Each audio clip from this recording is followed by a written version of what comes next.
Selamat pagi, umat yang dikasihi dan yang mengasihi Tuhan. Kita akan mengadakan persekutuan doa pagi GKI Samanhudi pada hari ini, yaitu Jumat tanggal 3 Oktober 2025 ini. Maka mari saudara kita awali persekutuan doa pagi kita ini dengan kita bersama-sama membuka nyanyian Kidung Jemaat nomor 453. Kidung Jemaat nomor 453, nyanyian yang amat sangat terkenal sekali, yaitu Yesus kawan yang sejati. Tidak semua bait yang kita akan nyanyikan, tapi 2 bait saja. Yesus kawan yang sejati bagi kita yang lemah, tiap hal boleh dibawa dalam doa padanya. Oh, betapa kita susah dan percuma berlelah bila kurang nyata diri dalam doa padanya. Jika oleh pencobaan kacau balau hidupmu, jangan kau berputus asa, pada Tuhan berseru. Yesus kawan yang setia, tidak ada taranya. Ia tahu kelemahanmu, naikkan doa padanya. Mari kita datang dengan doa pembuka pada persekutuan doa pagi kita pada hari ini. Mari kita berdoa. Bapa Surgawi, terima kasih kalau kami sudah boleh melewati bulan ke-9, yaitu September, dan kami telah memasuki 3 hari dari bulan Oktober, bulan ke-10 dari tahun 2025 ini. Itu semua bukan karena kekuatan kami, bukan karena kepandaian kami mengatur diri kami, tetapi semuanya memang Allah dalam Bapa, Anak, dan Roh Kudus itu yang memimpin kami. Maka Bapa, berkati kami kalau kami akan membaca firman-Mu, merenungkannya secara sederhana dan singkat sekalipun. Bapa bekerja sehingga apa yang boleh kami renungkan, kami baca dari Alkitab, boleh menguatkan kami seperti Raja Hizkia pada saat zaman dahulu kala, saat ia dalam pergumulan berat dalam kehidupannya. Bapa, dengarkanlah doa kami dan Roh Kudus sendiri bekerja dalam Yesus Kristus Tuhan yang memakai hamba-Mu. Amin. Saudara, kita boleh membaca Alkitab kita pada pagi hari ini, yaitu terambil dari 2 Raja-Raja pasal yang ke-19. 2 Raja-Raja pasal 19 ayat yang ke-8 sampai ayat yang ke-20. Ya, cukup panjang, tapi saya akan bacakan secara perlahan dan sederhana untuk boleh kita juga menghayati peristiwa yang terjadi masa lampau ini. Ketika juru minuman agung itu pulang, didapatinya Raja Asyur berperang melawan Libna. Sebab ia mendengar bahwa raja telah berangkat dari Lachis. Sementara itu raja mendengar berita tentang Tirhaka, raja Ethiopia.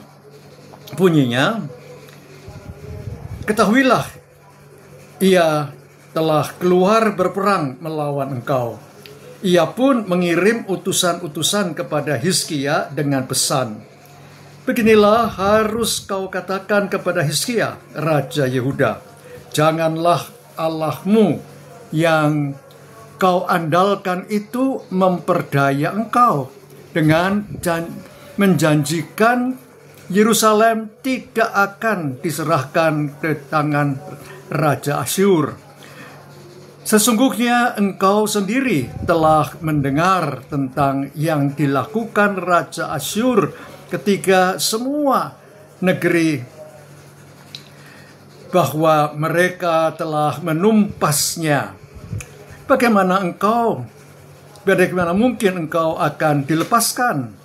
Bangsa-bangsa yang dimusnahkan oleh nenek moyangku, Gosan, Haran, Resef, dan Bani Eden, dan yang di Telasar, apakah para ilah mereka pernah melepaskan mereka? Raja negeri Hamat, raja negeri Arpad, raja kota Sefarwaim, raja negeri Herna, dan raja negeri Iwa. Di mana mereka? Hizkia menerima surat itu dari tangan para utusan dan membacanya. Lalu ia pergi ke rumah Tuhan dan membentangkan surat itu di hadapan Tuhan. Hizkia berdoa di hadapan Tuhan. Dengan demikian, ya Tuhan Allah Israel yang tertakhta di atas kerubim, hanya Engkau sendirilah Allah semua kerajaan di bumi. Engkaulah yang menjadikan langit dan bumi. Arahkan telingamu ya Tuhan, dan dengarlah, bukalah matamu ya Tuhan, dan lihatlah, dengarlah segala perkataan Sanherib yang telah dikirimnya untuk menghina Allah yang hidup. Ya Tuhan, sesungguhnya raja-raja Asyur telah memusnahkan bangsa-bangsa dan negeri-negeri mereka, serta menaruh ilah-ilah mereka ke dalam api, sebab mereka bukan Allah, hanya buatan tangan manusia, kayu dan batu belaka, sehingga mereka dapat dibinasakan. Karena itu, ya Tuhan Allah kami, selamatkanlah kiranya kami dari tangannya, supaya semua kerajaan di bumi mengetahui bahwa hanya Engkau sendirilah Allah, ya Tuhan. Lalu Yesaya bin Amos menyuruh orang menemui Hizkia dengan pesan, beginilah firman Tuhan Allah Israel, apa yang telah kau doakan kepadaku mengenai Sanherib Raja Asyur telah ku dengar. Sampai di sini pembacaan Alkitab kita, dan kita boleh bersama melanjutkan pembacaan ini dari ayat yang ke-35 dan ayat yang ke-37. Yang demikian saya bacakan dari 2 Raja-Raja 19 ayat 35 sampai 37 ini. Indah. Pada malam itu keluarlah malaikat Tuhan membunuh 185.000 orang di perkemahan Asyur. Esok harinya ketika orang bangun pagi-pagi, tampaklah semuanya sudah menjadi mayat. Maka Sanherib Raja Asyur berangkat pulang dan tinggal di Niniwe. Suatu kali ketika ia sembahyang dalam kuil Nisroh dewanya, Adramelech dan Saraser anak-anaknya membunuh dia dengan pedang. Lalu mereka melarikan diri ke tanah Ararat.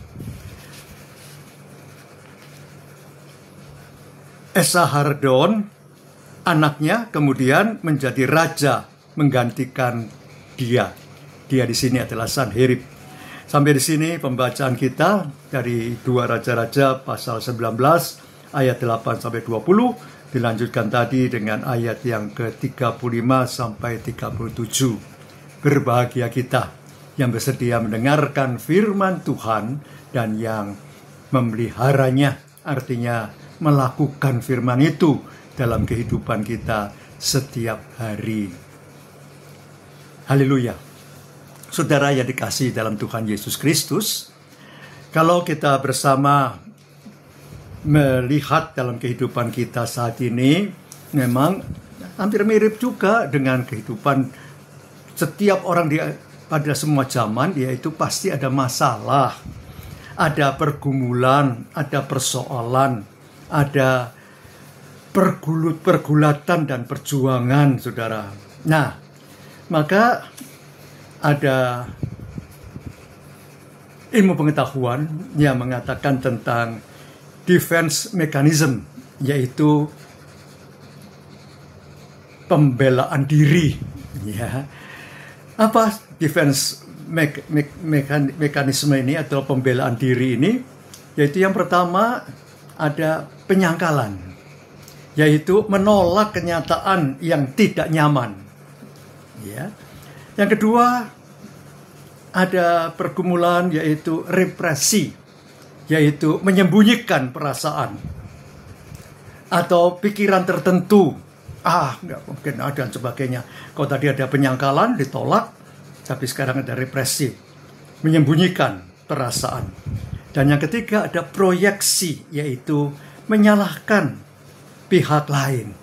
Itu bukan salah saya, itu kan salahnya dia, dan sebagainya, menyalahkan pihak lain, pihak ketiga, yang kemudian istilahnya menjadi kambing hitam. Yang keempat, saudara, ada rasionalisasi, yaitu mencari alasan logis untuk membenarkan tindakannya. Memang, saudara, secara naluriah, secara diri kita itu ada memang pembelaan diri ini, defense mechanism ini, yang dimiliki semua orang ini. Nah, tetapi saudara, yang indah yang dalam pembacaan kita tadi, yaitu ada seorang raja dari Yehuda yang bernama Hizkia. Ya, dia menerima kabar surat dari Sanherib, Raja Asyur, bahwa akan dihancurkan, digempur. Dan saudara, dia juga diolok-olok oleh banyak orang bahwa Raja Sanherib ini sudah mengalahkan banyak raja-raja. Ya, masakan Yerusalem akan dilewatkan, gitu ya. Tetapi saudara, kalau kita baca tadi apa yang dilakukan oleh Hizkia sebagai seorang raja, ia tidak minta pendapat dari tentara-tentaranya, panglima-panglimanya, jenderal-jenderalnya, dan berunding. Ia tidak melihat bagaimana kekuatannya. Tidak, saudara. Tapi ia justru datang yang paling utama, yang didahulukan. Ia datang ke rumah Tuhan, yaitu bait suci yang dibangun oleh Salomo itu. Dan ia kemudian curhat kepada Tuhan tentang pergumulannya yang berat. Dan apa yang terjadi, saudara? Ternyata kalau kita tadi telah baca bahwa Yesaya sebagai seorang nabi pada waktu itu, yang kemudian mengatakan bahwa doa dari Hizkia didengar Tuhan. Dan memang ternyata dalam pembacaan ayat 35-37, saudara, ternyata ada malaikat Tuhan yang malam-malam itu mendatangi perkemahan Asyur ini, ya, dan kemudian membunuh cukup banyak, saudara. Ada 185.000 tentara itu mati semalaman itu. Nah, sehingga kemudian dikatakan bahwa Sanherib itu lari, ya, dan dikatakan ia lari kemana? Ke Nineve. Ya. Apa yang terjadi di sana? Ada dua anaknya, saudara, yang kemudian membunuh Sanherib. Nah, saudara, jadi aneh, ada hal yang kadang-kadang tidak masuk di logika kita, tindakan Allah itu. Maka anaknya yang lain yang dikatakan Esarhadon itu kemudian yang naik menjadi raja menggantikan Sanherib ini. Saudara, apa yang dapat kita petik dari peristiwa ini, saudara? Bahwa Allah itu bukan dari batu, bukan dari kayu yang dibuat oleh tangan manusia sehingga bisa dibakar, bisa dihancurkan, tetapi Tuhan Allah yang menciptakan langit dan bumi, yang sudah membuat tubuh kita ini juga, yang sudah menciptakan manusia. Ia punya kuat kuasa. Ia bisa bertindak, saudara. Ia bisa membawa jalan keluar untuk segala masalah-masalah kita. Maka jangan kita merasa diri kecil, ya. Maka dalam nyanyian tadi dikatakan apapun juga yang bahwa Tuhan Yesus itu adalah kawan yang sejati. Nanti kalau lagu terakhir saya akan menyanyikan apapun juga menimpamu. Tapi tadi kita telah menyanyikan Kidung Jemaat 453 itu Yesus kawan sejati. Ya, memang saudara, kita boleh membawa apapun pergumulan kita, bahkan sakit tak terobati sekalipun, kita mempunyai kekuatan menghadapinya sampai pada hari terakhir sekalipun. Tapi kita boleh memiliki rumah sorgawi yang dijanjikan oleh Tuhan Yesus sendiri dalam Yohanes 14 ayat 1-3 itu, bahwa Tuhan Yesus menyediakan tempat di sorga itu, dan bersama-sama Dia kita akan berada di sana. Maka saudara, jangan kita merasa kecil hati, kita merasa penuh ketakutan dan khawatir sehingga kita kemudian merasionalisasi banyak hal dan boleh mengatasi semuanya sendiri tanpa mengikutsertakan Tuhan. Maka ajak Tuhan untuk bersama-sama dengan kita. Ajak Tuhan supaya apa? Supaya ialah yang menjadi kekuatan kita. Nah, saudara, ada ayat yang indah, saudara, yang Paulus katakan kepada jemaat di Kolose, pasal 1, Kolose 1. Saya akan bacakan, saudara, tentang apa yang Paulus nasihatkan kepada jemaat di Kolose ini, ayat 28-29 saja. Dialah, yaitu Tuhan Yesus itu, yang kami beritakan bagaimana tiap-tiap orang kami nasihati dan tiap-tiap orang kami ajari dalam segala hikmat untuk memimpin tiap-tiap orang kepada kesempurnaan dalam Kristus. Itulah yang kuusahakan dan kupergumulkan dengan segenap tenaga, sesuai dengan kuasanya yang bekerja dengan kuat di dalam aku. Maka saudara, Paulus juga harus menghadapi berbagai hal. 1 Korintus 11 itu juga mengungkapkan bagaimana Paulus itu menghadapi berbagai pergumulan hidup. Ya, tapi itu saudara, ia boleh menerima kekuatannya. Saudara dan saya juga, ibu bapak, saudara-saudara, dan saya juga harus menghadapi masa-masa berat. Kita harus sadar ternyata, saudara, satu hari saja kita melewati hari ini, waktu ini, berarti kita lebih tua sehari. Iya kan? Kalau kita melewati 1 bulan, kita berarti lebih tua 1 bulan. Bukan lebih muda, saudara. Maka istilahnya, jangan kita menganggap bahwa kalau kita boleh lebih tua, lebih sehat. Enggak juga. Lebih tua berarti lebih lemah, lebih rentan dengan segala pergumulan kesehatan. Tapi kita harus yakin bahwa kita boleh lebih disempurnakan oleh Tuhan. Tuhan Yesus sendiri yang perlu dibartahkan, kata Paulus. Nah, sehingga saudara, kita juga boleh menerima kekuatan Tuhan sendiri. Jangan kita merasa kecil hati, jangan kita merasa, aduh repot sekali nih, berat sekali, nggak kuat saya. Dan tidak ada istilah bagi Rasul Paulus itu putus asa, tidak ada. Nah, sehingga kita juga boleh menteladaninya. Kita boleh menapaki kaki Tuhan Yesus sendiri. Sampai di kayu salib pun ia masih sempat menyelamatkan satu orang yang disalibkan bersama-sama dia. Hari ini juga engkau bersama-sama aku di Firdaus.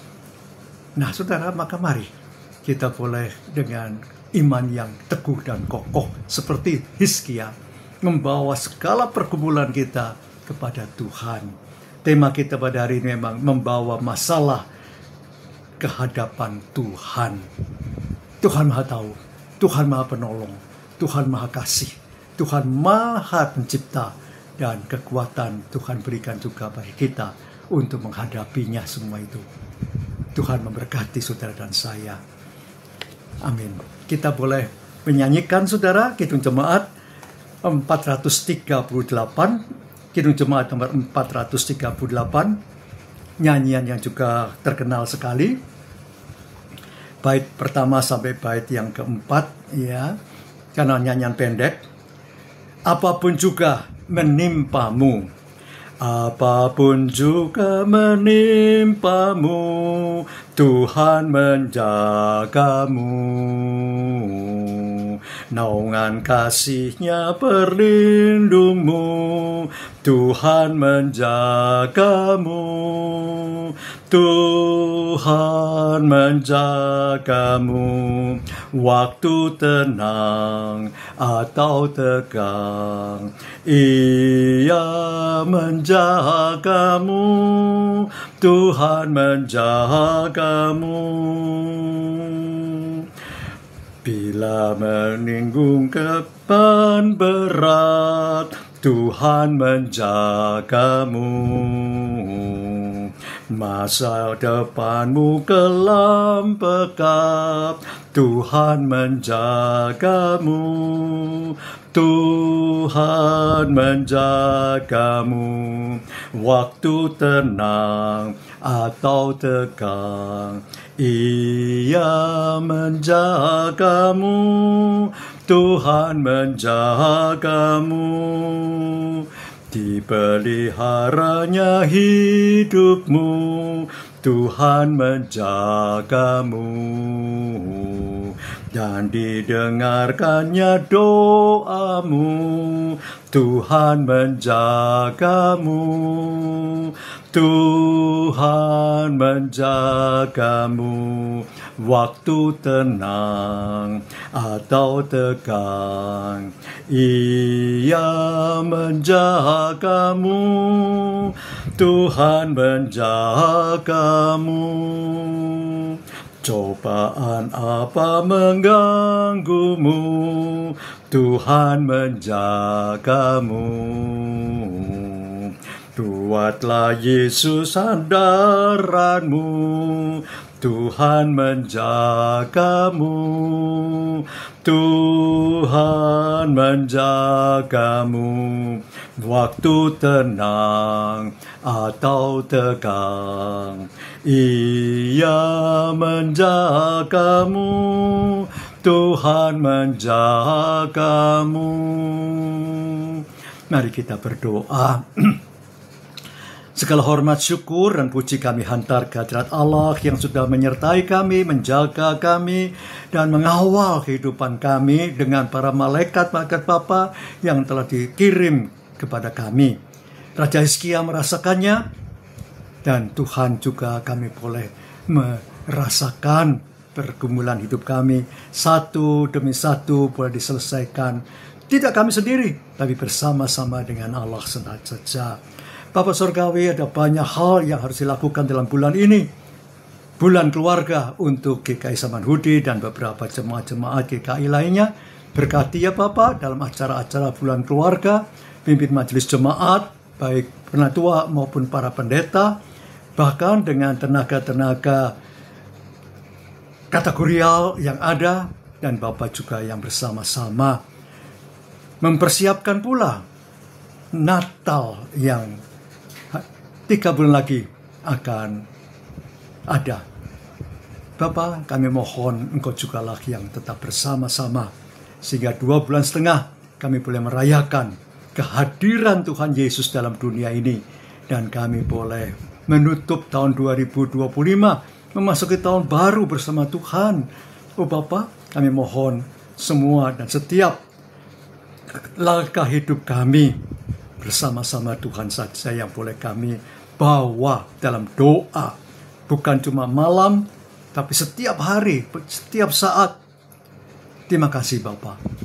Berkati keluarga-keluarga kami, anak, menantu, cucu, orang tua kami, anak-anak kami. Bapa, semuanya boleh Engkau jagai mereka, dan sukacita mereka juga boleh lengkap bersama Tuhan. Bapa, pemerintah dan bangsa kami pun boleh Engkau pakai ya Bapa. Terima kasih karena kami tidak sendiri menghadapi perjalanan hidup kami ini. Karena pemerintah kami pun boleh Engkau berkati Bapa. Terima kasih karena kami serahkan doa hanya di dalam nama Yesus Kristus, Tuhan dan Juru Selamat kami. Amin. Tuhan memberkati saudara kini dan selama-lamanya. Amin. Bagi Bapak Ibu yang memiliki pergumulan khusus dan ingin didoakan, bisa menghubungi rekan-rekan pendeta di nomor berikut.